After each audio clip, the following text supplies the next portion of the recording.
Good morning, my dear brothers and sisters, and still I greet you a Merry Christmas. Merry Christmas po. Christmas Mons. Because actually Christmas is not over. I have been saying this in the past days because outside you don't hear any more Christmas carols. This is the period during which we should be playing Christmas carols, not in September. No? Kaya po, maligayang Pasko pa rin sa inyong lahat. My dear brothers and sisters, as we celebrate today the feast of the Holy Family of Nazareth, the family of Jesus, Mary, and Joseph, we are being reminded of several things. The first is this: just like in the gospel, the last part of the gospel, the child, it says there, grew and became strong, filled with wisdom, and the favor of God was upon him. This reminds us that our homes, our families, must be places of growth. Ang atin daw mga tahanan, ang ating mga pamilya, ay dapat maging lugar ng paglago. Si Jesus, sa piling ng kanyang mga magulang sa Nazaret, ay lumago, lumakas ang katawan na puno ng karunungan at lalong naging kalugod-lugod sa Diyos. But before I continue and reflect further on this topic or theme, let me also remind you, my dear parents, your children are not your possessions. Your children are not your properties. Your children are, first of all, gifts from God. Gifts from God. We have heard in the first reading and second reading that children are gifts from God. We heard the story of Abraham or Abram. We heard that his wife, Sarah, is old and barren. But what did the Lord do? The Lord gave them Isaac to fulfill the promise that the Lord made to them. You will have a child. You will have a son. Alam nyo, sa mga mag-asawang narito, kahit na anong gawin yung pagsasayaw sa ubando, no? Para bigyan kayo ng anak, hindi kayo magkakaanak kung ito'y hindi ibibigay sa inyo ng Diyos. Kahit na anong lakad ng paluhod ang gawin ninyo sa baklaran para humingi ng anak, kung hindi kayo pagkakalooban ng Diyos ng anak, hindi ito mapapa sa inyo. Children are gifts from God. God remains the sole owner of your children. Secondly, ang mga anak ninyo ay hindi lamang regalo ng Diyos, kundi sila'y responsibilidad. Regalo at responsibilidad. They are your responsibilities. Kaya kapag ako'y nag-i-interview sa mga ikakasal at tinatanong ko sa kanila, ilan ang gusto nyong maging anak? Ngingiti yung magkasintahan, minsan nagkakasundo sa numero na ibibigay sa akin, at sasabihin nila, 2 po, o 1 po, o 3 po. Pero ang idudugtong ko ito, alam nyo, anuman ang bilang ng ibigay sa inyo ng Diyos, siguruhin nyo lang na yung ibibigay sa inyo ng Diyos na hinihingi ninyo ay kaya ninyong palakihin ng maayos. Because they are your responsibilities before the Lord. Kasi kita naman natin, may mga magulang na anak ng anak. Wala silang hobby, no? Wala silang libangan, kundi ang mag-anak, no? Yun ang kanilang pastime. Pero anong nangyayari? Lumalaki na kulang sa pagkain, walang tamang tahanan, anak lang ng anak, hindi naman kayang buhayin ng maayos. Children are gifts, but children are also responsibilities. And that is why be grateful and responsible parents. Be grateful and responsible parents. So going back to the theme of family as place of growth. Grow in what? Grow in what? Well, there are several areas wherein growth can be experienced. But let me give you just some. One is the family must be places of growth in the love of God. Ang tahanan ay dapat na maging lugar ng paglago sa pagmamahal sa Diyos. Yung mga anak ninyo ay dapat na lumalago sa pag-ibig sa Diyos. At yan ang ipinakita sa ebanghelyo ng mga magulang ni Jesus. Mary and Joseph were devout Jews. They followed the Mosaic law. They followed the Jewish law. They brought the child to the temple. They presented the child to the temple.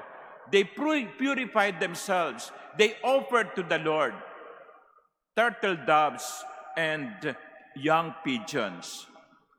Ang mga magulang ni Jesus ay isinama si Jesus sa templo.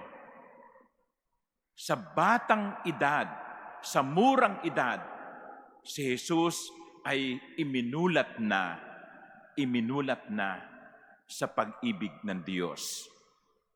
Ipinakilala na siya ng kanyang mga magulang sa Diyos.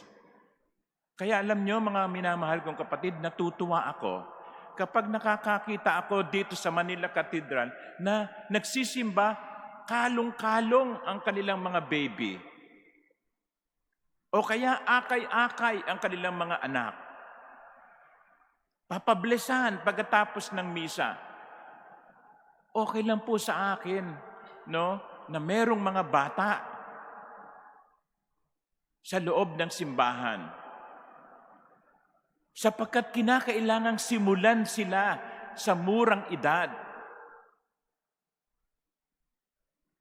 na turuan sa pag-ibig ng Diyos. Growth in the love of God. Hindi yung ang una nilang nakilala ay artista. Hindi yung ang unang nakilala nila ay basketball player. Natutuwa ako kapag yung mga magulang dadalhin ang kanilang bata, anak, sa akin at sasabihin, "Oh, Father, tingnan mo, no, marunong na yang mag-sign of the cross." Ay, ako naman, sasabihin ko, "Oh, sige nga, no?" At ng nanay, buong pagmamalaki, sasabihin sa anak, "Sige nga, Father, sige anak, ipakita mo kay Father, mag-sign of the cross." Ay, yung bata naman, no, magpapakitang gilas. That's how you bring up your children in the love of God. You begin at the very young age. Huwag niyong hintayin kung kailan pa lang nag-aaral. Anyway, ipapasok ko yan sa Catholic school. Catholic school ang magtuturo sa kanya. Ilang taon niyo bago ipasok ang bata sa Catholic school or even sa public school? 5 years old, 4 years old. Between 1 and 3 years old, what have they learned?